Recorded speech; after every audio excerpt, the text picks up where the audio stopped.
Hello, I'm Steve. A little about myself. I'm a retired law enforcement officer with 20 years of service. I began my career in the jail, worked the road, and became an investigator. During my career, my training consisted of everything from SWAT to becoming a state certified crime scene technician.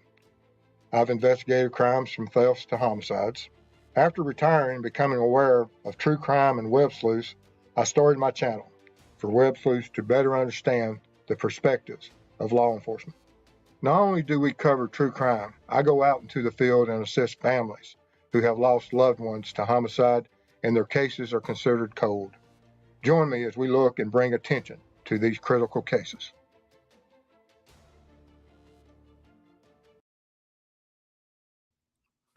Hello, everyone. Glad to be able. Y'all are here tonight, and looking forward to tonight. Um, tonight we're going to be talking about a lot about the court systems and crime scenes, and when cases are actually won. And because there's a lot that goes on from the law enforcement perspective, and people, the way that people can judge law enforcement and evaluate how effective law enforcement is in serving our communities is when it goes to trial, because that is the report card of you get to see how your local agency performs when they process crime scenes. And what brought this to my attention was when I was looking at the Murdaugh trials, and there was a lot of discussions that came up about how the crime scene was processed and some of the things that were missed or shortcuts were taken and protocols not followed, and which I didn't approve of then or now. That there were, there's some things you just never rush through, and for whatever reasons, those occurrences happened, and it was brought out in trial, and it wasn't a good look. And there's always going to be chaos from law enforcement as they respond to a call.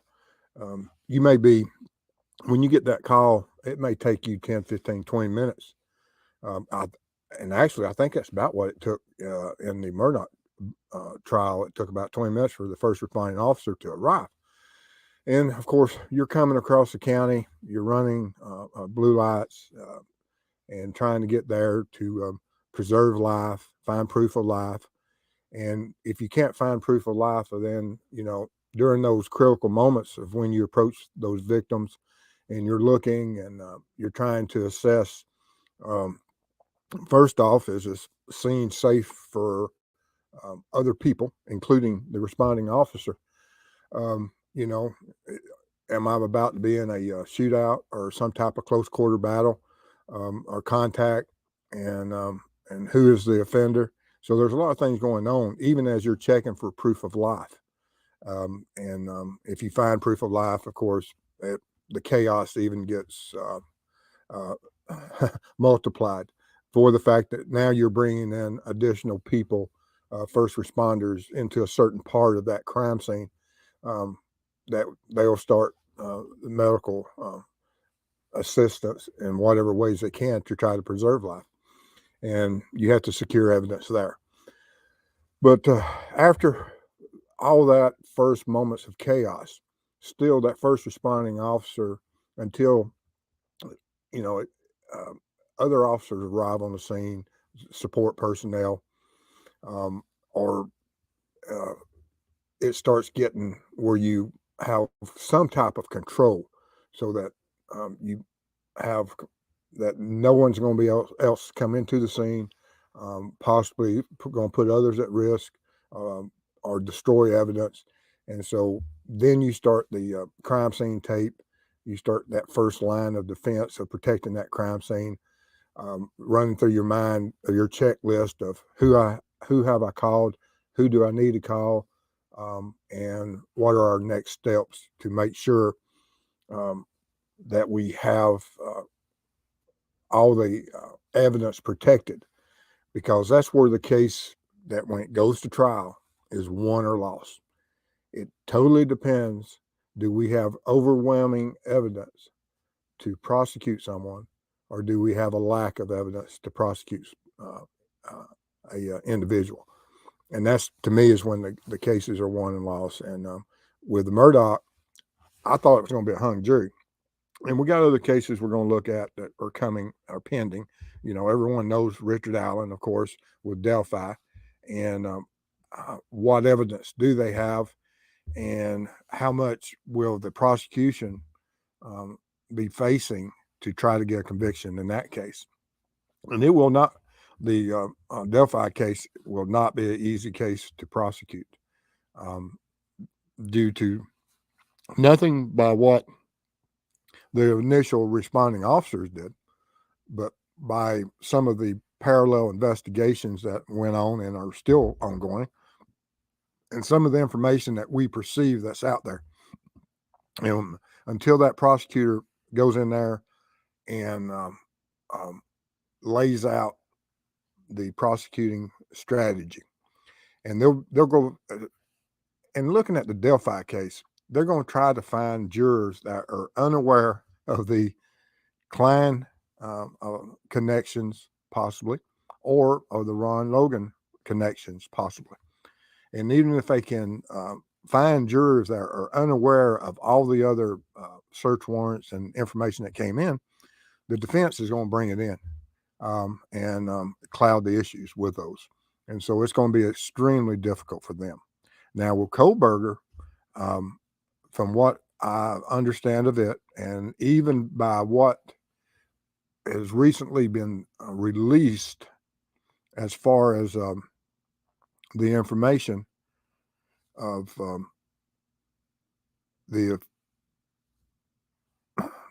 all the sealing and redactions of all these subpoenas. They sealed and redacted all that information for a reason and for a purpose, that there has to be some type of connections to whatever he was doing online for a period of time, and they're protecting that field. Now the attorneys will have it, maybe not so much for the what will be revealed or released to the population and the YouTubers out there to make hay with, but there'll be a lot of stuff coming up in here, and people will be able to judge law enforcement of how they performed with Kohberger versus Delphi versus Murdaugh. But let's get into a chat here, and I want to thank everyone that's been here tonight. This is a topic we're going to be discussing tonight, and if you're new here, thank you for being here. As we go through and we're discussing on the Morning Watch, it's a different type of presentation. We'll have this little topic discussion. Feel free to ask me about anything about law enforcement, about these cases and how I feel about crime scenes and or any type of involvement of law enforcement, because there's a lot of different ways that people judge law enforcement, fairly or unfairly. And I'm probably one of the worst critics of law enforcement a lot of times. I had 20 years at it, and I hope I had a fruitful career that had an impact, and only history will tell that. But anyway, respect each other in chat, enjoy your time, respect mods, respect families, and we'll go through here and see who's in here tonight, and we'll get on with our discussions and questions. Hi, Eileen, Betty, good to see you. And single mama 4, Southern gal, good to see you. Jocelyn, Pigeon Mac, Madison Stevens, good to see you. Kay, nice to see you. Copper Horse, always great to see you. Appreciate everything you do for all the channels out there.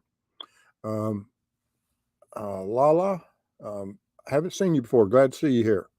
You may have been in, and this is on the Morning Watch is the one of the few times I actually get to interact with the Google machine here and look through the chats. Hey, Dave, good to see you.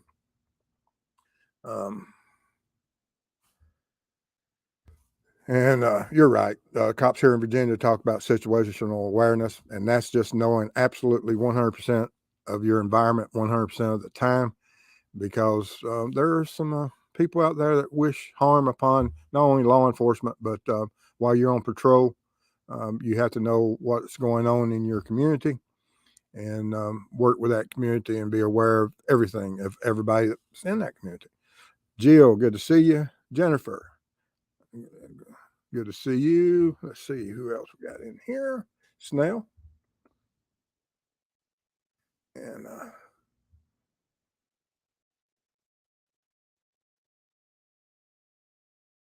absolutely.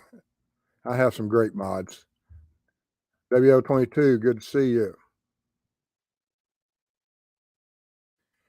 Kowalski, good to see you. Sean. And Jenny. Georgia. Okay. Boston Christian, good to see you. Kelly. Southwest Indiana. I love your shows. Sharon, good to see you. All right, here we got a question. Would they ever put in the probable cause affidavit items they fear might not be allowed to be presented in trial in hopes that potential jurors might see it prior to trial? No. No, the probable cause affidavits are exactly that. They're just something that is presented to the courts, sworn to before a judge, and not always everything that you see in that probable cause affidavit is the totality of what was presented to the judge. Sometimes there'll be amendments, and sometimes there may be testimony. A judge may ask, well, what do you mean by a certain part of that affidavit?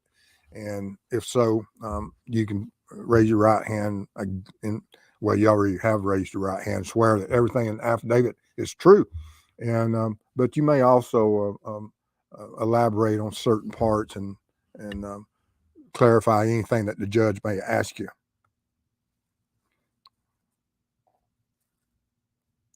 Let's see here. I'm trying to find where I was at there. Yeah, I know it's here somewhere. So I got it highlighted. Google machine's messing with me. There it is. Don't we like it when the Google machine messes with Steve? Oh, me. I'm glad you stay up with me, single mom. Mrs. Steve's up there asleep. She's been asleep. I think she went to sleep about 10:30 tonight. Yeah, the Morning Watch crew is a really great crew to be around. Babs, good to see you. And yes, you worry about the ejected bullet making it into testimony. And that is something that will be of great interest. And that's one of the things that took me to the Murdaugh trial, because they were talking about some of the shell casings, or I wouldn't have become as involved with the Murdaugh trials as I was without doing searches of certain cases that were coming up and certain evidence that was going to be presented. And, the defense in the Richard Allen has already brought up that point that they will be looking at as junk science. A lot of that's going to depend on those experts. And like I said, we have to judge our law enforcement by how they collect and what evidence they collect.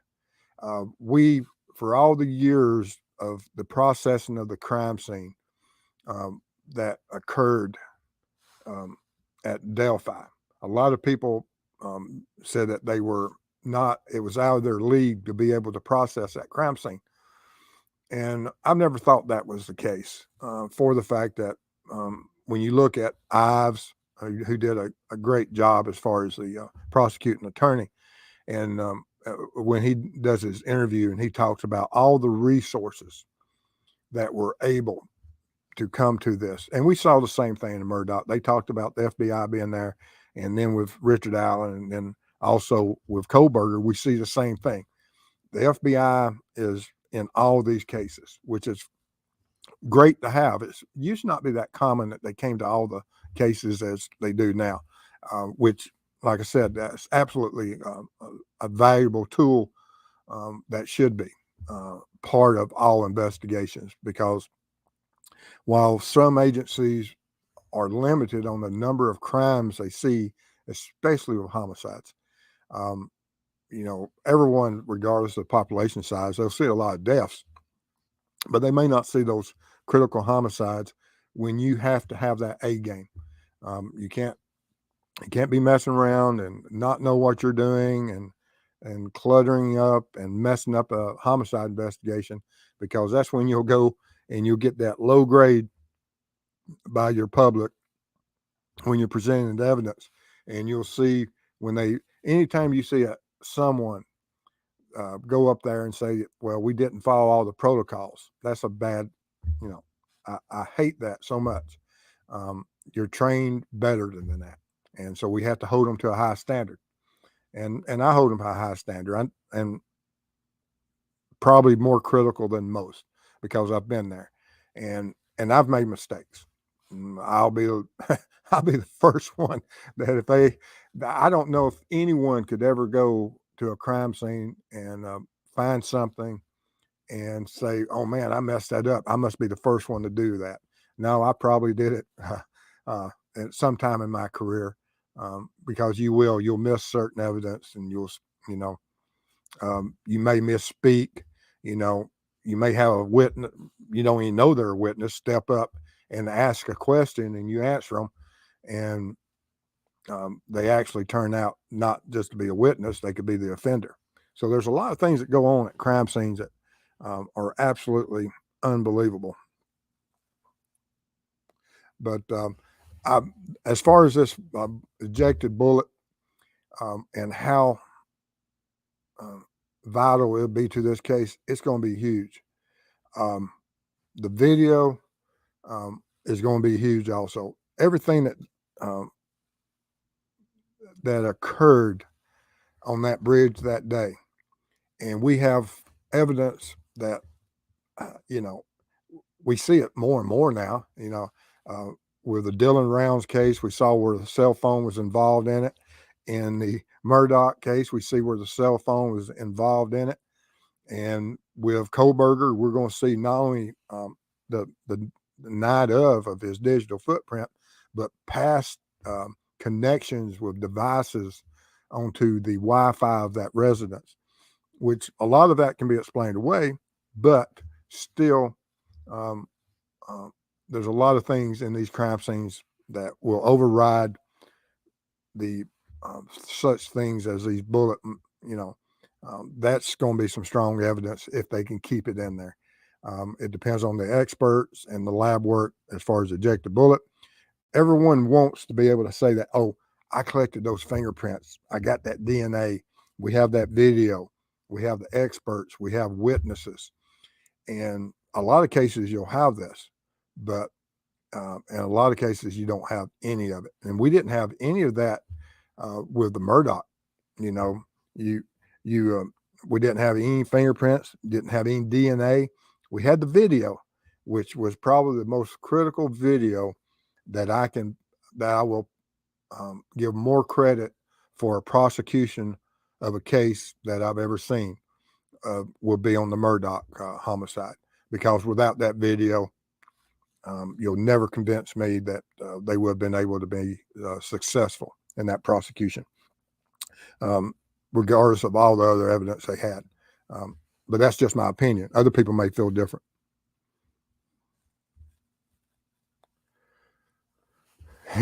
Single mile forward telling the Google machine to be good. Absolutely. All right.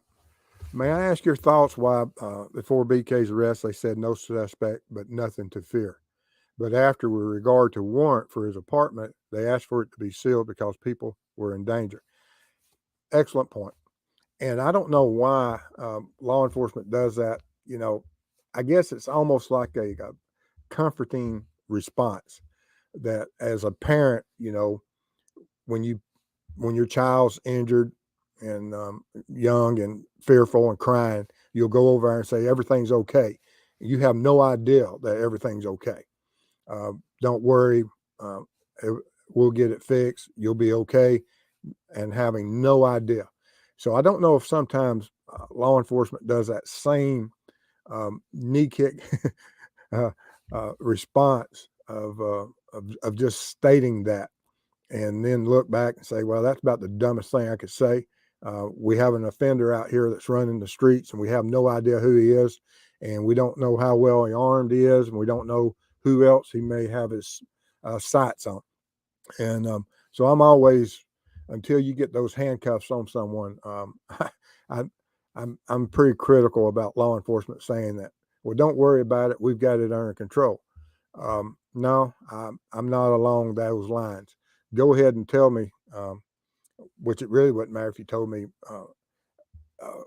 for the fact I understand that even when they said that with Delphi, and you heard that information that um, uh, the exact same things, telling the community to don't live in fear when we should take precautions. And like I said, I really don't approve of when that those statements are said.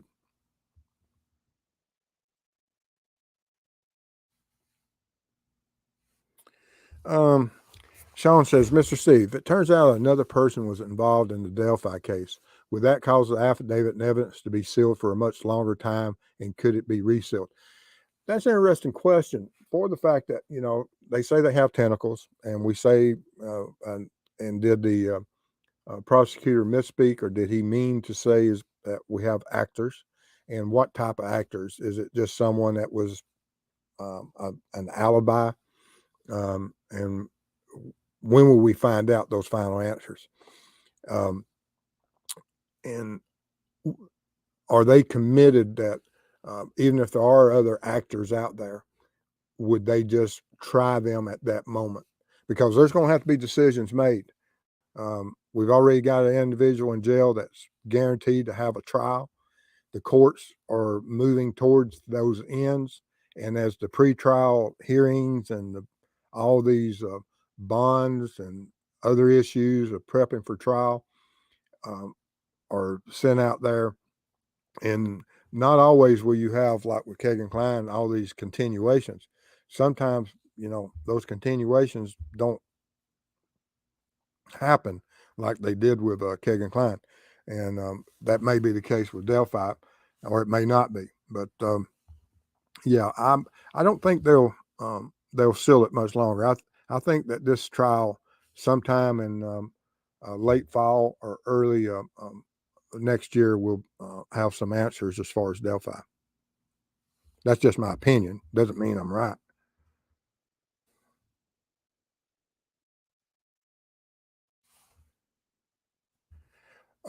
What are your thoughts about the arrest in the Dylan Rounds case?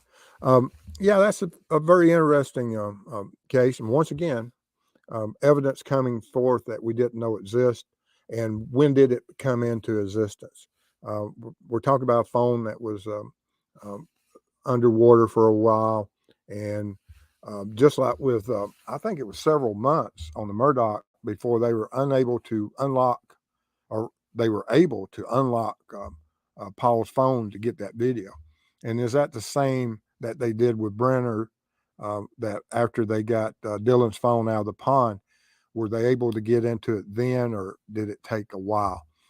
Because that information that you would think that recovering the phone way back at the beginning of the investigation and opening it up and instantly seeing the video of someone that has blood stains on their clothing and is cleaning the gun, and you take the clothing and you find DNA, and you find DNA on the boots that belongs to the individual cleaning the gun, you would think, oh, we're going to arrest him right now. And while that may have been in existence for a while, if it is, I question why they waited so long. But if it's just something that they recently developed, I understand. But it's still, even on that, we're looking at basically 10. Well, let's see. Brenner was arrested and held for other charges for since late last year. So within 4 or 5 months, they already had him and housed. And then another 3 or 4 months later, they hit him with the homicide charges. So that's still a pretty good track, although the family is very disheartened with some of the methods used by law enforcement in working with them.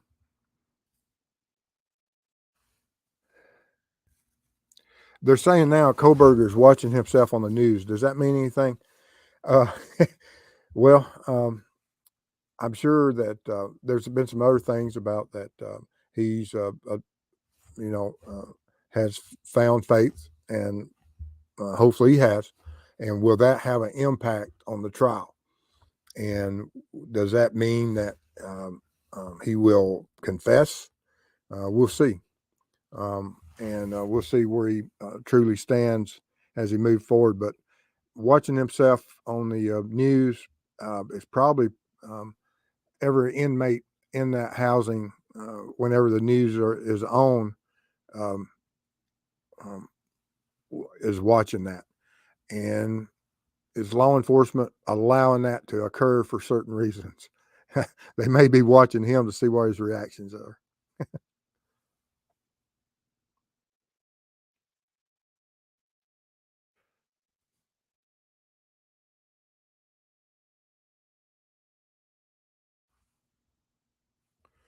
Um, Mr. Steve, do you remember O'Case, little girl in Montverde, Florida, named Georgia Jane Cruz, 1980 April? No, I don't.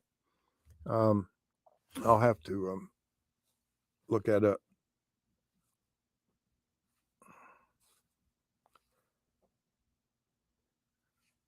1980. That's I was still in school in 1980. I hadn't started my career. Um, Single mom before. That she's glad that they arrested Brenner, but not sure if he did it by himself. There is a possibility that at some point he may have had some assistance. I agree with you.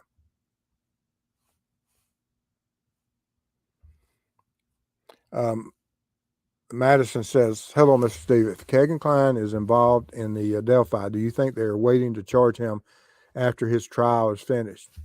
That is a possibility if he has some type of connection to it, and we really don't know yet. If everything is true about what he did that day, and searching for the DNA, or how long does DNA last on a human body, um, which is, like I said, I don't even know if I would have looked that up. And working the homicide side of it, I don't know if I would.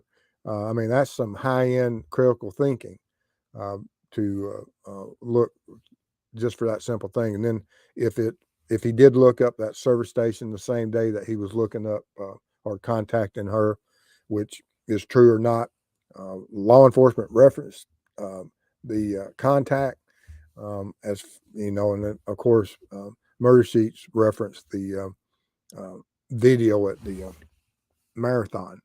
Um, and so we'll have to see if all those factors are absolutely true. Uh-oh, Dave ain't got power. That's not good.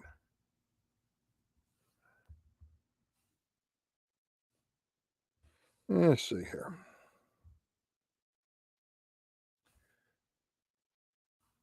I don't know much about that case. That was before I came along, and I know it's still extremely active, and I've seen some videos of it, but I don't know a lot about that. Um, and I think the children are standing by the father, from what I've seen.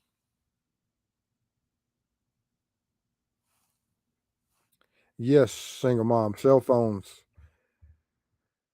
getting better and better.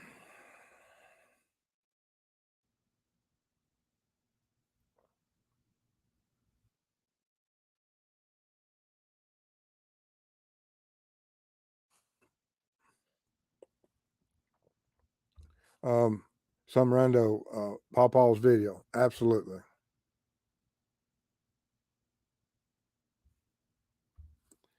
Um, Dave says, Steve, do you think at the end of the video, if RA pulls out that gun and they have a good enough image, they can identify certain things specific to that gun? Absolutely. Um, I, I do believe that it should be visible at some point. I, I almost swear that I did some looking at it, and there's some shadows, and I believe there was some editing to stop um, um, the appearance of that gun. For whatever reason, they chose that strategy. Was that something they was keeping close to the chest, that only the offender would know how he gained control of the of Abby and Libby? Very possible. But yes, I do believe that that gun is in that video at some point. May be absolutely wrong, but I do believe it's there. That's just my opinion.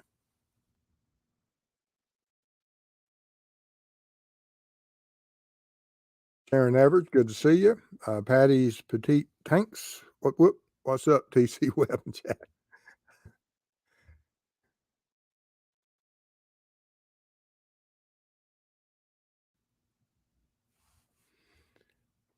Um, Pigeon Mac.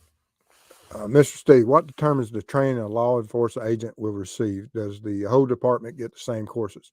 At the start of your career, yes, you have the basic mandate training.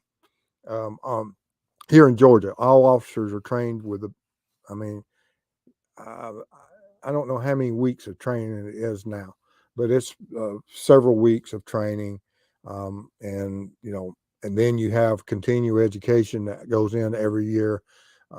And I think Georgia is still 20 hours. Most departments double that to 40 hours of continuing education.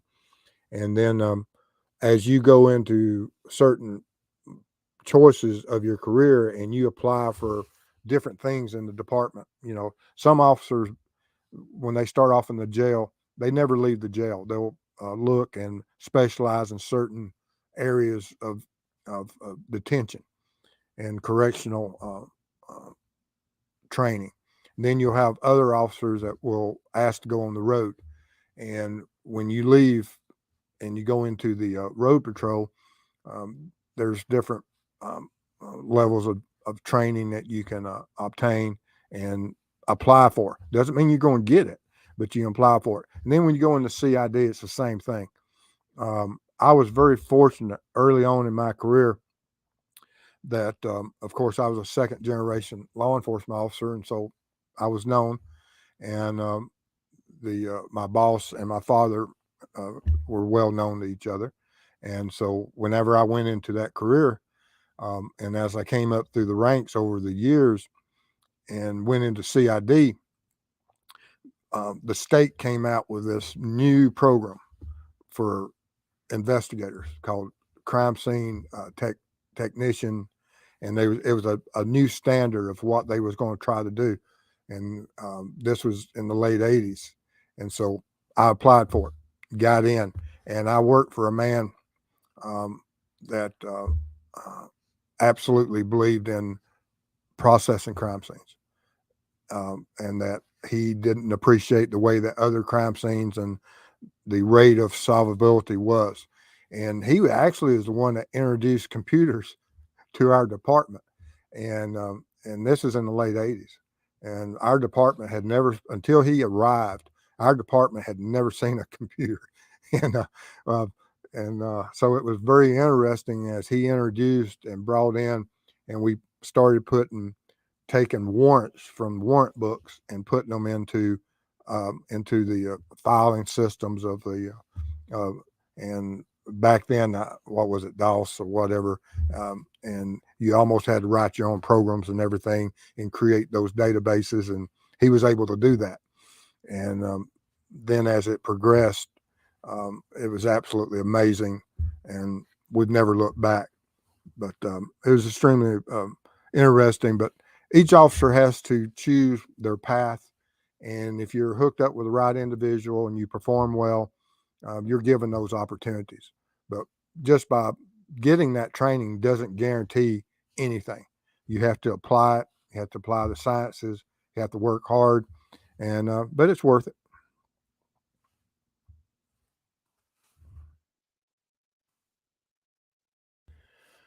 I just don't understand who's in danger if BK is now locked up. I think some of that statement was prior to, and and we also have to protect that the court and the trial can be in danger. And I don't know in what context you're referencing of what was stated. If it's during the initial times of the after the homicides when law enforcement says, "Don't worry, we've got it under control," is what I was talking about. But now after an arrest is made and they make that statement, I can understand. Yes, we have the offender in jail, um, but I don't know is that what context you're talking about? Because there can be a lot of different contexts about who's in danger.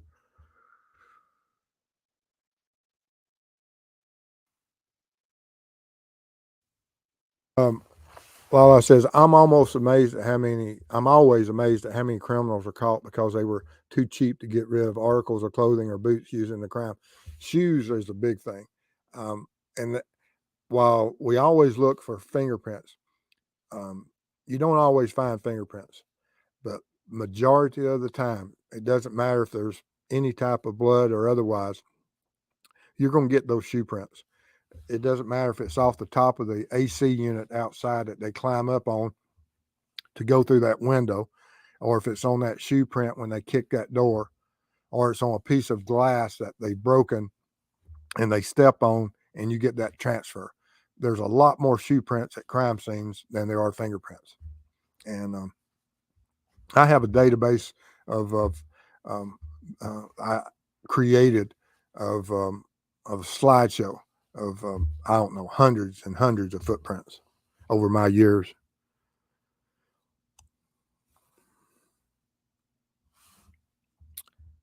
Let's see what's going on. Brenner did it. Do you think he did it all by himself? The homicides, yes. Afterwards, I believe that there's possibility that he may have taken some advice from others.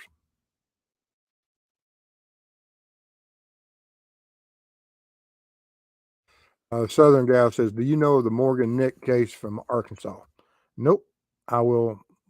There's so many cases out there. It's absolutely mind-boggling.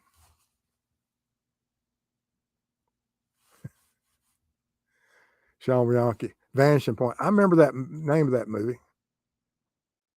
Support Mustafa. Good to see you. Hey, Jeff.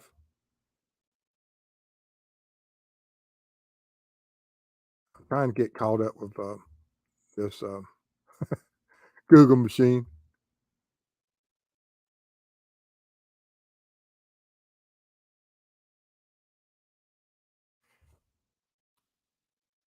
Yes, a lot of people in jail, in prison, is innocent, and everyone in prison finds the Lord.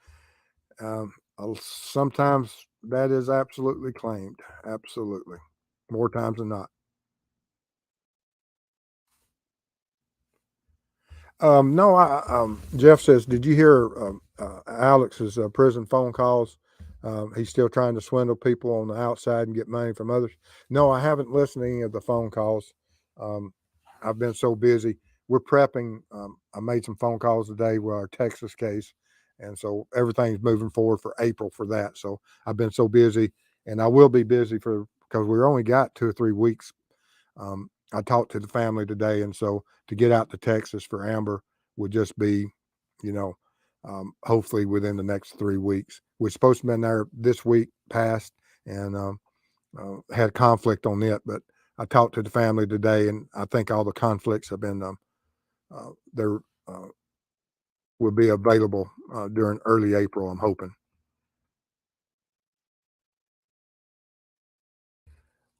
Yes, there's a. Jocelyn says that somehow they always find a way to get phones in prison. Not only phones, there's a market for phones, a market for drugs, and just because you go to jail doesn't mean that you the moment that you're booked, you lose your addictions and access because there's criminals that some of them are on work release. They'll smuggle stuff in. You have your trustees that smuggle stuff in, and you have bad officers that smuggle stuff in.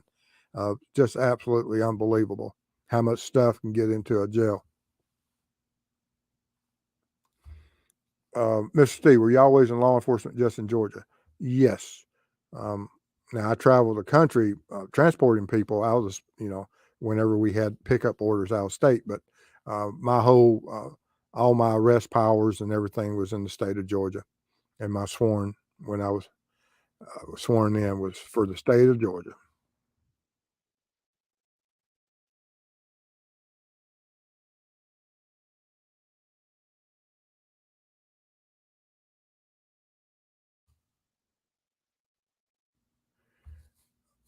Kelly said the context was it was with regard to warrant for his apartment being sealed.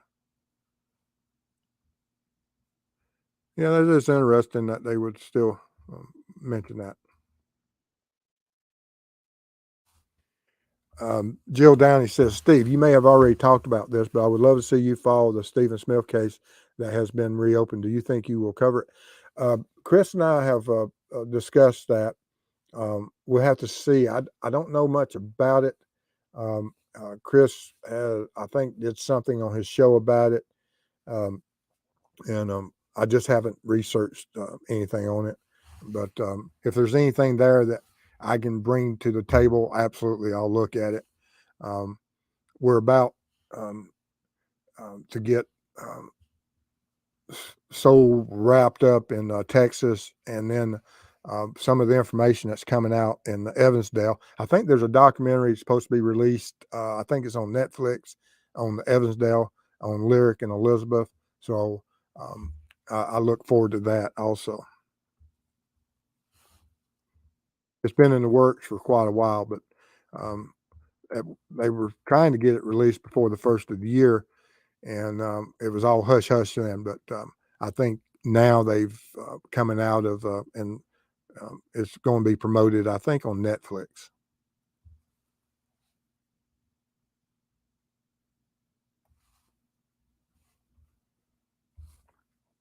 A guy I trained martial arts with was the oldest guy who went through the police academy for Atlanta. He was 43. Now he's head of security for the mayor of Atlanta. That's interesting. Yeah, he had to have some contacts to be going into law enforcement at 43. He had a total new choice of life.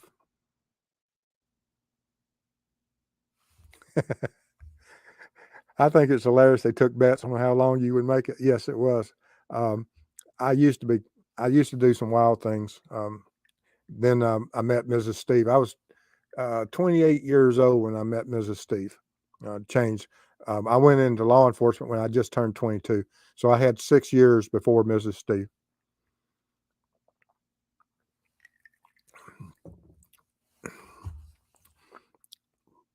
And they anything that happened to I worked with some really good guys, and so and there's very few of us. We covered a lot of territory, uh, and I worked those late night shifts, and didn't have a lot of backup. But the officers that were working, you're talking about several hundred miles of coverage, and there's only two of you. Um, it's not like having some of these departments now, or even the same department. Um, Back then, when I started, you'd have one person working one end, and then someone working the other end, and you have one supervisor.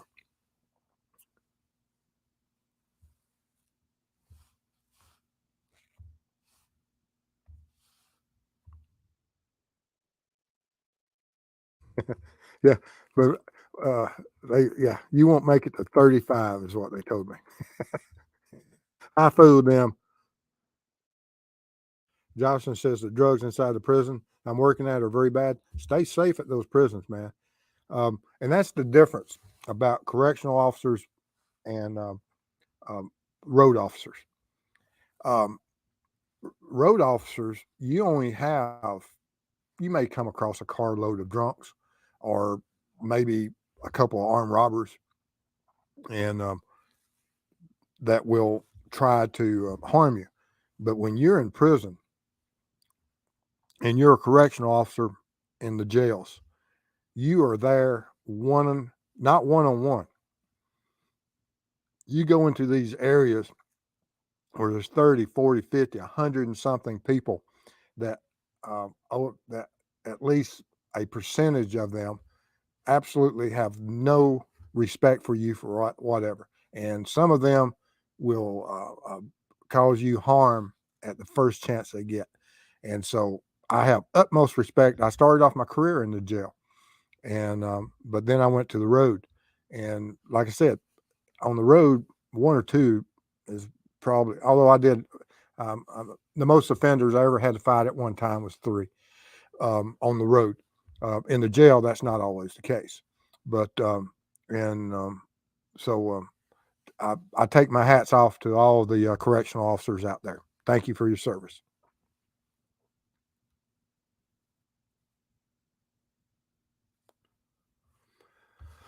Lala, Steve, could you please give us a brief description of the case you would be investigating in Texas you're not familiar with?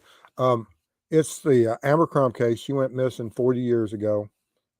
She was 2 years old. She went missing in 1983, December 26th, I think. It was day after Christmas. And her the boyfriend of her mother took her to the store, or so he says, and she was abducted. He went into the store, came back out a few minutes later, and she was gone. And of course, it's been 40 years. He was taken to court and tried, and it was thrown out. The mother changed her testimony. Originally, she described her child as being deceased, and then she changed her story in court, and they threw the case out. And it's been that way ever since. But it's Amber Crum in Texas, and that's one where we. Larry Crum is the father who is still seeking to find his child, and we're going to go out there and search some properties that haven't been searched, that need to be searched. Brenda, I hate you didn't get notification.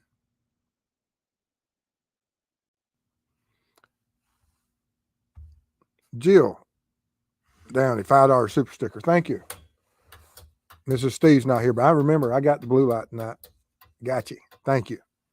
Appreciate your support. We'll be using that in Texas. Guarantee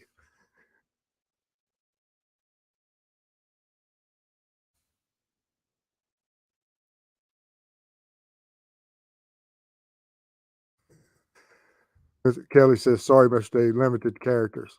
Oh, no, you're fine.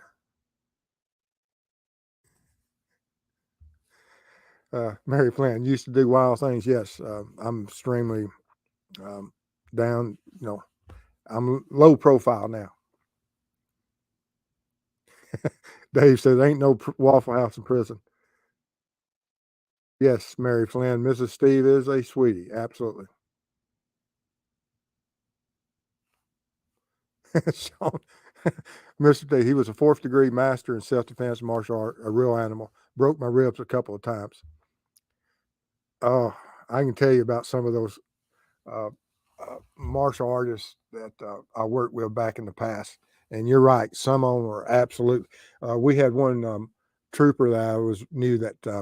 What was the guy's name that was world renowned as a black belt? They called him Superfoot, and this guy fought Superfoot, and absolutely, he was a bad individual himself. But that's been many, many years ago.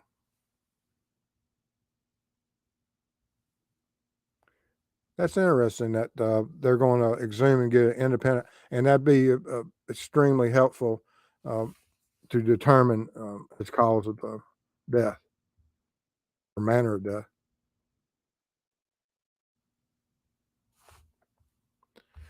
And the inmates have nothing to do but cause trouble for the guards. Yes. And the classifications of them, there's certain parts, and it doesn't matter really, even in the lower threat classifications of some of these inmates, you're still dealing with some people that are absolutely nuts. Um, they may not be classified as far as being uh, homicidal maniacs, but some of them are.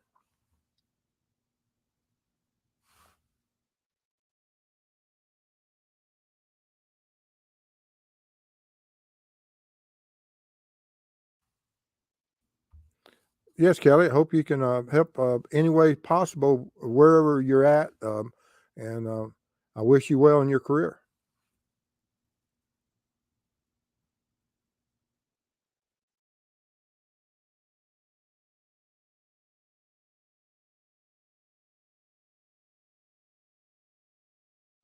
See what Jeff says. Alex said in his prison phone calls that he needed the money to send the person to send him money. If I am correct, he said something along the lines of an IOU. Another call, he said the person never sent money. Yeah. Uh, I hope he's waiting on money from me. He'll be waiting a long time. Yes, Jocelyn, I hope that we can find some answers. And we're going to find answers regardless in Texas. We will answer, at least take this part of the equation off the table. If we find certain evidence, great, either way, because it will narrow the field, and that's what you have to do. And I mean, we still have other um, um, avenues and a plan of action, regardless of what happens on this search.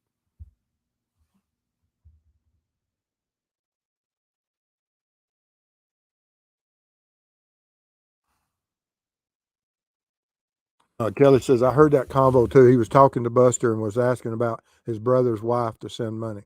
Huh. Interesting.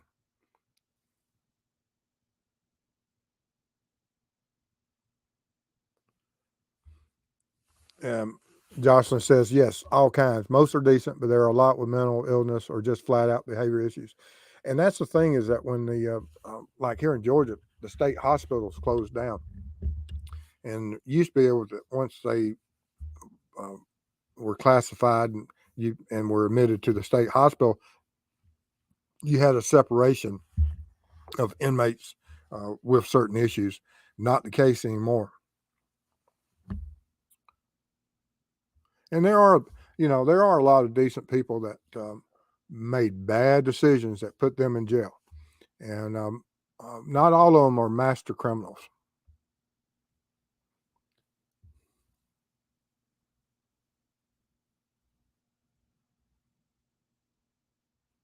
Yeah, Kelly, when they were talking about Buster getting into law school, look at here, Brenda Burke became a YouTube member. Thank you, appreciate your support.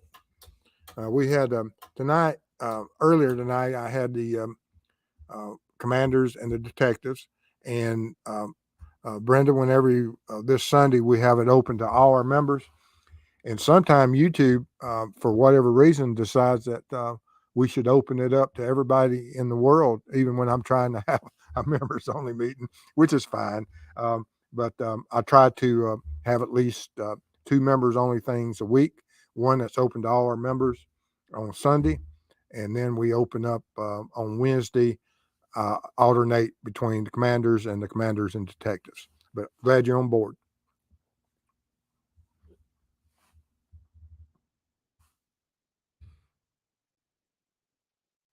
Yes, Bill Superfoot Wallace, the trooper that fought him. I talked to him a few months ago, and he said that they met up um, and they were doing their training and preparing for some competitions. And he said that he took Superfoot back to the airport so he could board his plane. And he said, as soon as I let Superfoot out at the front door of the airport, he said, I drove straight to the hospital. He said, because he had busted my ribs up so bad. He said, I tried to act tough as I could until he went through the doors. But he said, then just as soon as I let him out of the car, I went to the hospital. Oh, me. But and this trooper was a bad individual. He was absolutely a legend. Funny, but a legend. Um, Dallas, how big an area would be searched in Dallas area? It'll be several acres um, that we'll be looking at.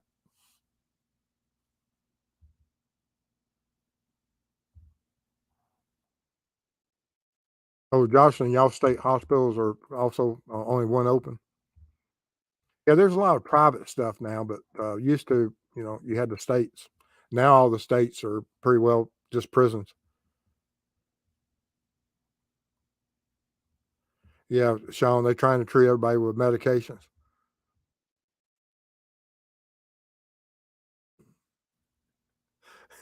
Lala says, not a guilty man in Shawshank, right? Ah, that's funny.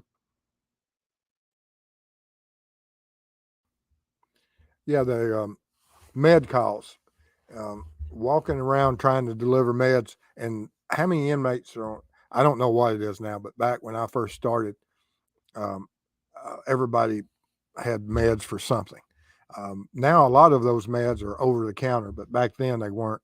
Um, and uh, the because the inmates, they just sat in their jail cells and do what inmates do, watch TV. Yes, Nightbot says we're happy everybody's here.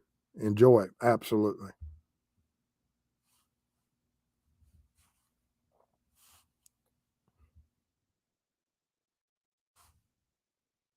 See, Jeff says that Alex has already been at work making bets with other inmates.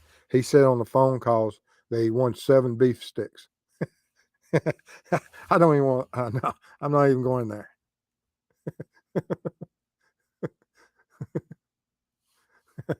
Ah, that's funny. Oh me. Oh gosh. Uh, y'all guys are so funny. Make me laugh. Absolutely love. I absolutely love Night Watch or Morning Watch. Um, and most of my career was spent either on Night Watch, which was the evening hours, and then the Morning Watch. And actually, my boss got mad at me one time, so mad that he told my major, uh, I put him, and I was the first officer ever worked a split shift in our department. And the split shift was like from 8 at night to 4 in the morning. And my boss got real mad about me. I don't know what I'd done. I can't remember. But he said, he told me, of course, he said I could throw away my sunglasses. I wouldn't need them anymore. And he, he, he told my boss, he says, put him on a shift that I won't see him when I come in the morning and I won't see him when I go home at night. And so I worked from 8 to 4 for several months until he got happy with me again. But that was back before Mrs. Steve, I think. I'll have to ask Mrs. Steve. That could have been, that could have still been then. I don't know. Can't remember.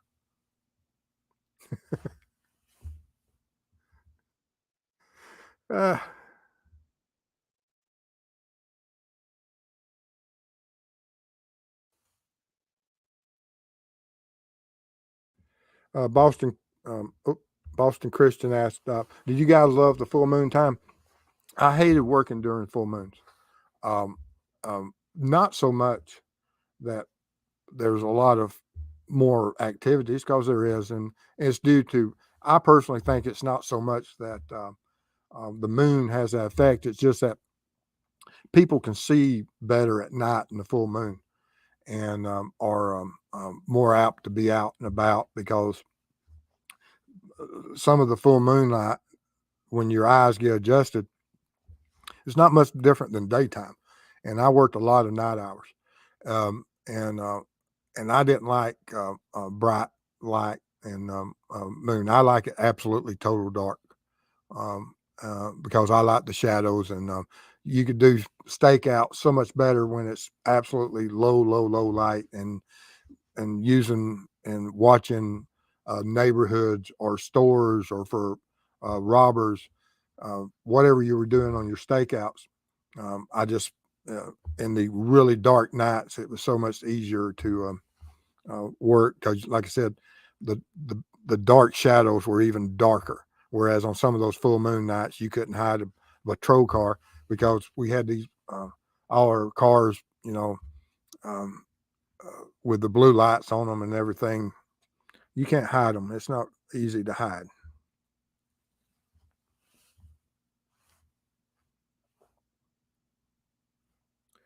Yeah, and yeah, and like I said, some people credit for it is just the Looney Tunes, that the lunar part of it, and like I said, I just always thought it was just because humans were more apt to be out on full moon nights, and because anytime you run a man through the woods at night, they don't run really fast from you.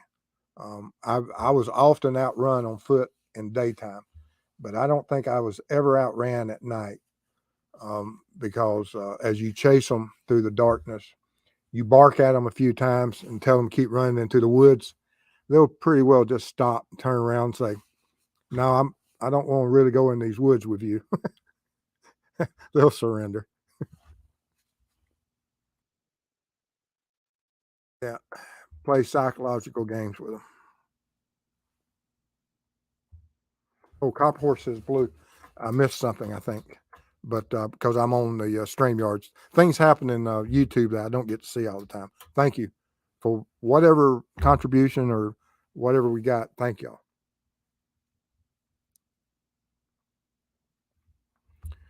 Yeah, I guess I need to listen to those calls that Alex is making, and see exactly what all he's talking about, and you know what would the other trials bring up, and will they, what charges does he face, and what will they find out in some of these investigations? It's going to be interesting.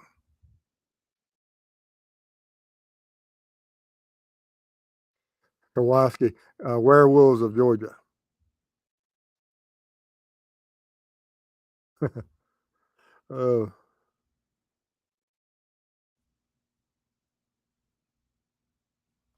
Thank you, Copper Horse.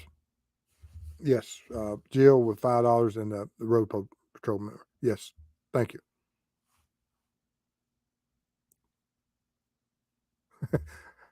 Well, Dave, we don't want you driving off the road. What? I don't know what happened. Pay attention. We had an officer that came on the radio one night screaming, just out of nowhere, almost 1050, which meant almost wrecked, and just out of nowhere.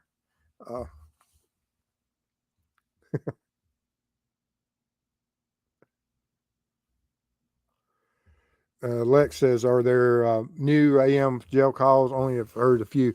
I hadn't heard any of them. I've seen them where they've been referenced in some of the um, other channels, but I haven't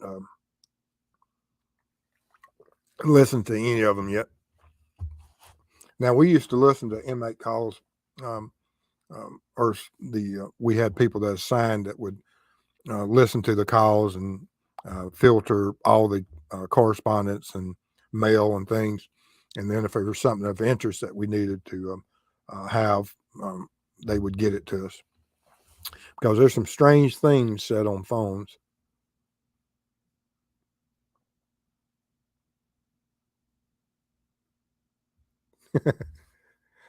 Probably laughing at how ornery you were. I guess that was probably a good term, ornery, because like I said, uh, uh, uh, the my boss at the time, he was absolutely one of the greatest constitutional law minds that this country's ever seen. You could not ask him anything to do with the um, how the law was interpreted and to be used with police powers. Absolutely phenomenal, and and he would always he he we were sued quite a lot, the department, and which happens in law enforcement. People don't realize how often lawsuits come into police departments and sheriff's offices and state patrol. There's constant litigation and lawsuits coming in all the time. and his mind as far as Constitution and what it meant and how we would proceed was absolutely phenomenal. And I miss him. He passed away last year.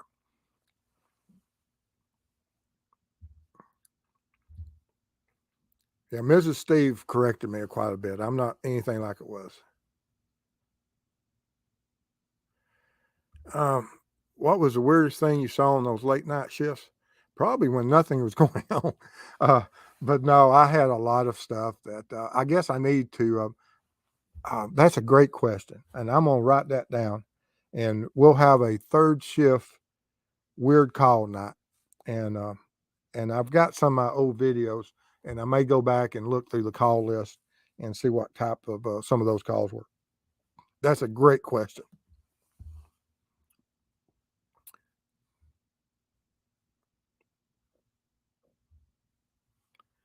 Oh, here we go. Bible group, $25. We pray our Heavenly Father protects his children. Absolutely. Thank you so much.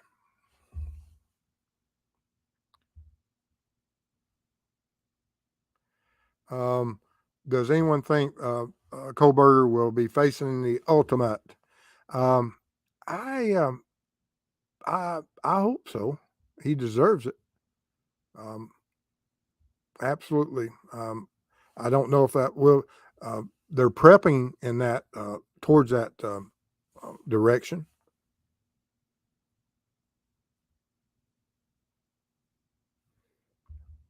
Huh. With one call, it sounds like he's giving Buster secret code about where to look for something at the feeder and always mentioning sunflowers. That's interesting.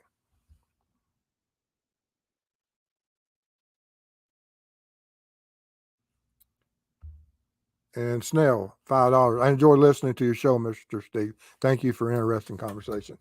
Well, I'm glad that you think it's interesting, and I appreciate your support because just like you and the Bible group and everything, as we go towards Texas, we're going all of this will be used towards that, and we appreciate it. It means a lot to us.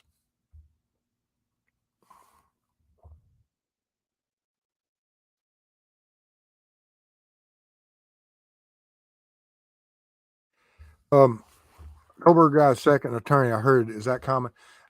Some states require, and I know Georgia has the same requirements, and I believe Indiana has where you have to have if the ultimate sentence can be delivered, that you have to have two of those attorneys that have certain qualifying training and have tried certain cases facing that ultimate judgment. And I don't know if Idaho is with that or not, but it seems to be that that is the standard, and having two attorneys meets that so that he won't be able to say he wasn't properly defended.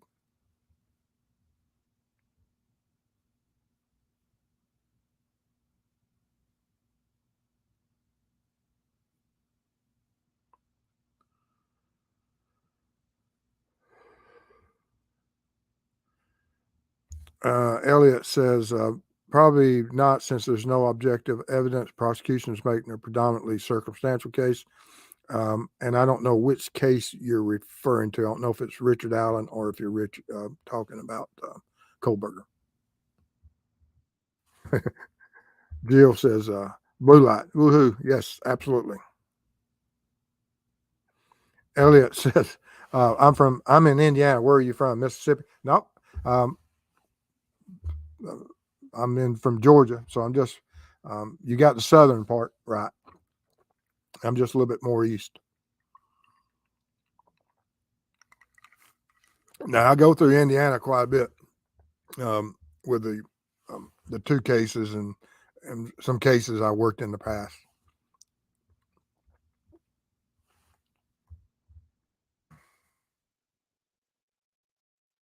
Okay, she was, or Elliot was referencing the Kohlberger case. All right. Yeah, I haven't heard of what Zach way they're going to go with that yet. And you may absolutely be 100% correct. I don't know. Looking forward to finding out whenever that decision is made. And I don't know when they'll make it and what hearings they'll make it in. I'm unfamiliar with how Idaho, because Idaho has sealed. I don't know if I've ever seen a case with as much stuff sealed on one day as what was sealed just a week or so ago with the Kohlberger case. Sealed and redacted. Interesting.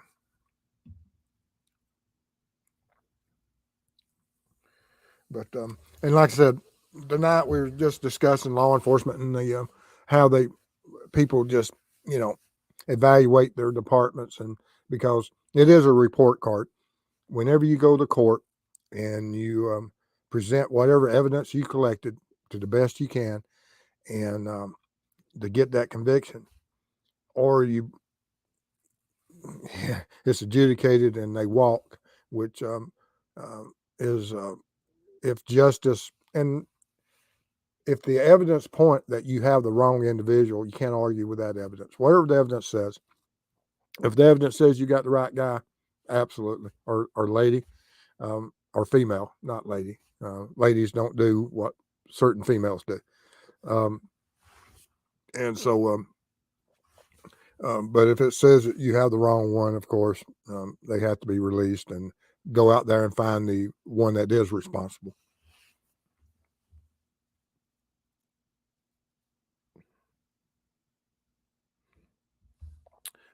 Kelly said, I heard that prosecution has 60 days after he enters plea, but not if that's correct.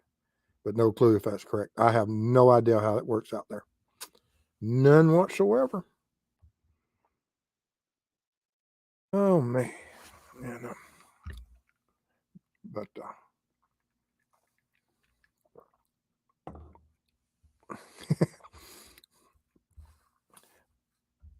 yes. I missed the wrong one. I'll get up here first. Kelly says, I always thought Idaho was peaceful, but Idaho sounds like Florida. And yes, Idaho, you think about it and you look at it and you wouldn't think, but there's evil everywhere.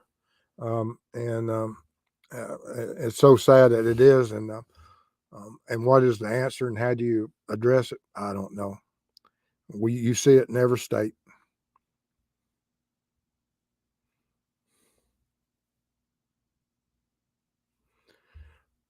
Jeff says, I'm wondering if they sealed so much due to being such a small area to preserve the jury.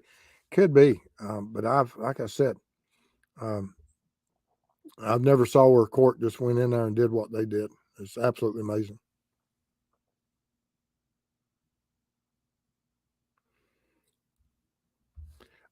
Ann says the first Murdaugh appeal would take years to be heard by appellate court. Absolutely. It's not something that will be done in the next week or even next year. And they're going to have to show some cause of that. Not only does he deserve an appeal, but whatever violation occurred that he would have been found innocent. And I don't know if they're going to get that without that video. That video, that's huge. If that video didn't exist, yeah. I don't know if any judge would say that, yeah, I'm a liar now. I was there, but I had to get out of there. Yeah, you had to get out of there.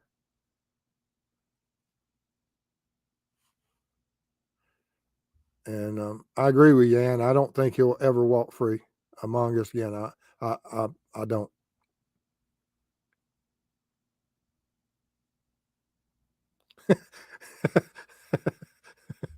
Yeah, I don't know if you see people keeping alligators as pets in every state, or driving them or throwing them through drive-through windows. Yeah, alligators. They say they're in a lot of sewer systems up north.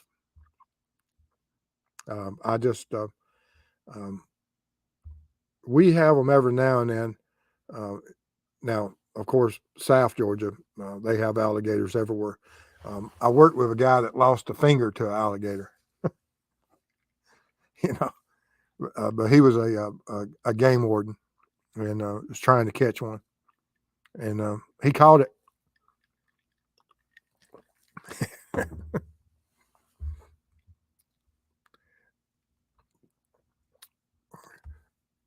Triple S, glad to see you.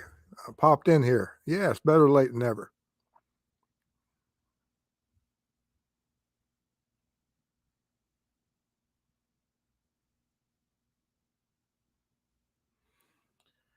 Yeah, exactly. Alex said in the detective's vehicle that his marriage was the best it could be.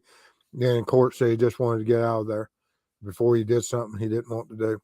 Yeah, I believe that he is. I don't know exactly at what point he decided to commit that act, but once he committed himself, he did it. Mm.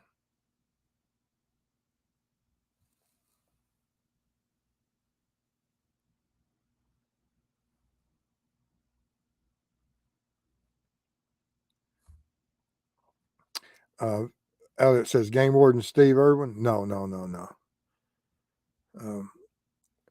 Did Steve Irwin have a lost finger too? I know he should have. That man would, what he would do, absolutely amazing. And we got some other people joining in. I'm glad everybody's here tonight.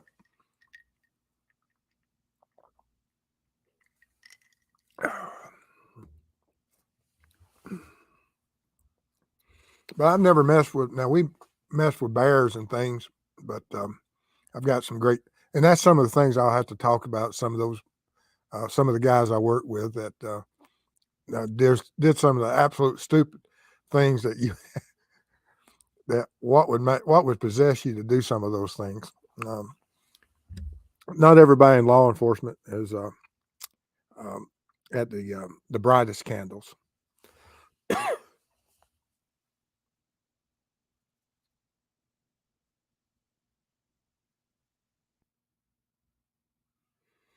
I hadn't heard this. Did Alex Murdaugh, father, Solicitor Murdaugh, really tell jury he released rapists to the streets if they didn't vote guilty? I have no idea.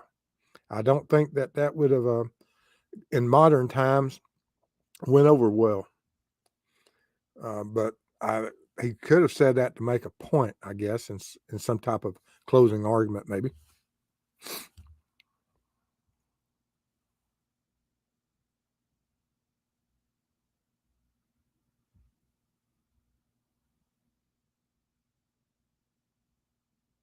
Oh, y'all saw alligator in Jacksonville? Oh. Yeah, Jeff, it's absolutely evil out there. Do anything and everything. Triple S, I'd rather deal with a gator than a bear. Yes, at times, mama bears get irritated. Yeah, Kelly, you are correct about the use of a firearm. And yeah, we've been here for quite a while. Good night, folks. Thank you for your show, Mr. Steve. Catch you next time. Glad you was able to join us, Sean, and look forward to talking to you soon. All right. Anybody got any more questions? I'll hang around a few more minutes if you got any questions or that you want.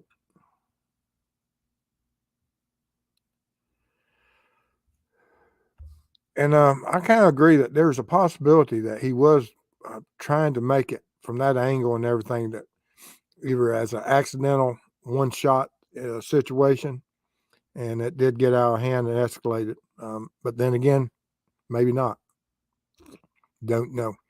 But anyway, guys, I thank everybody for being here tonight, and I hope y'all enjoyed the conversation and coming in here with me. I appreciate it. If you like the video, share it, like it, and give it that thumbs up. And getting some other stuff in the email right now, and getting some people offering to help out in Texas. Appreciate that. And I like this. KS, I'd rather deal with a gator than Lori Bell. You better believe it. And I was on Chris's show tonight, and he had a wonderful presentation that absolutely unbelievable. But you are absolutely correct that I even think, because of all the victims, when you look at it, the common denominator is that everything links to her.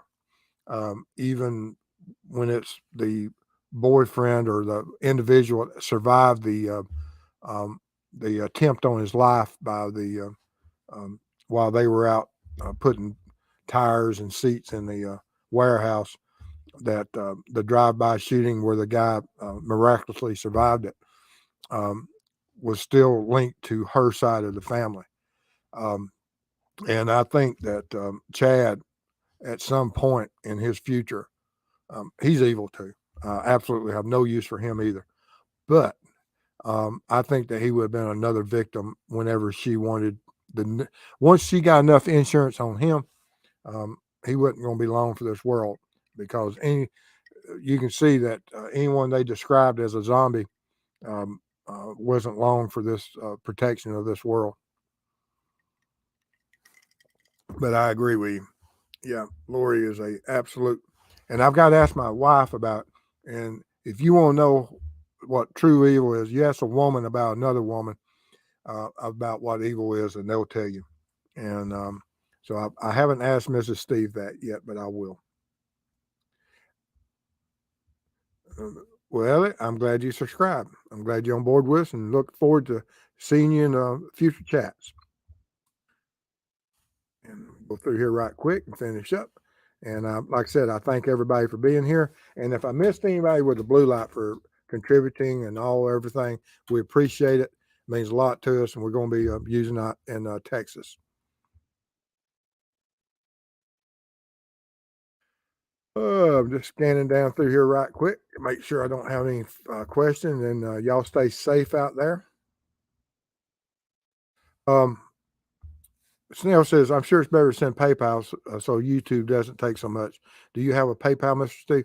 Yes, we have the PayPal, and then also we have if you're interested, let me bring this in here. If you're interested in the foundation, and for tax purposes, we have this that you can go to truecrimeweb.com, and we have a 501c foundation set up that goes and assists these families, and we appreciate it. And it's similar to PayPal. It has a very low, it gives us the most return, and it has the oversight on it as far as we have to file and report, and everything's used for the family. So we have, like I said, if you want those tax advantages, we have this set up. Thank you for the question. All right. Let me go back up through here and see if I can find where that is. And then we'll be all right. Okay. All right, guys. We thank y'all for being here. Okay. And y'all have a great night. Stay safe out there. And I'll see y'all in just a few hours this evening. Our show tonight at 8:00, and we'll be looking at some of the blood pattern analysis and what law enforcement looks for in that. So we'll see y'all soon. Bye.